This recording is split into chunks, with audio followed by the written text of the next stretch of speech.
Bollywood film Drishyam 3 लाई लिएर निर्माता कुमार मंगत पाठक र अभिनेता अक्षय खन्ना बीच विवाद देखिएको छ। निर्माता पाठकले अक्षयले सम्झौता गरेर एडभान्स रकम लिइसकेपछि पनि छायाङ्कनको केही दिन अघि अचानक फिल्म छाडेको आरोप लगाएका छन्। धुरन्धर बक्स अफिसमा सुपरहिट भएपछि अक्षयले दृश्यम 3 छाडेको कुरा केही दिनदेखि चर्चामा छ। यसैबीच निर्माताले अक्षयको ठाउँमा जयदीप अहलावतलाई लिएको पुष्टि गरेका छन्। अक्षयले फिल्मबाट हात झिकेपछि निर्माण टोली समस्यामा परेको कुमार मंगत पाठकको दाबी छ।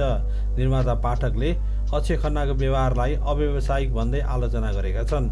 छायाङ्कनको 10 दिन अघि फिल्म छाड्दा ठूलो आर्थिक क्षति पुगेको बताउँदै निर्माताले अक्षय खन्ना विरुद्ध क्षतिपूर्तिको माग सहित कानुनी नोटिस समेत पठाएको बताएका छन्।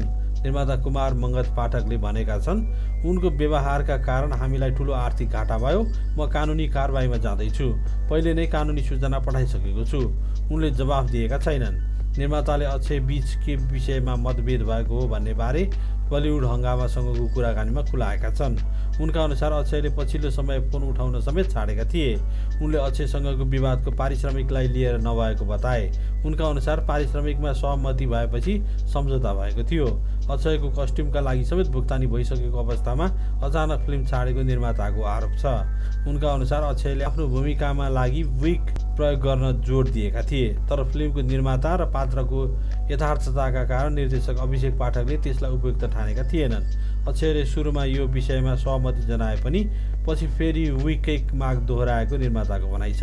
यही विषयलाई लिएर विवाद बढ्दै जाँदा उनले अन्ततः फिल्मबाट अलग हुने निर्णय गरेका थिए। निर्माताले धुरन्धर ठूलो हिट भएपछि अक्षयमा घमण्ड पलाएको आरोप लगाए।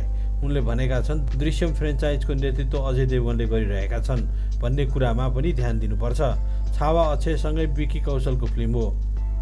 धुरन्धरको लागि पनि यो कुरा लागू हुन्छ। यो रणवीर सिंहको फिल्म हो। यदि अक्षयले एकल फिल्म गरे भने यसले भारतमा 50 करोड भारु रुपियाँ पनि कमाउँदैन थियो। उनी सोच्छन् कि उनी अब सुपरस्टार हुन्।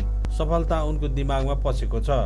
निर्माता पाठकले अक्षयको स्थानमा जयदीपलाई लिएर छायाङ्कन थालिने बताए।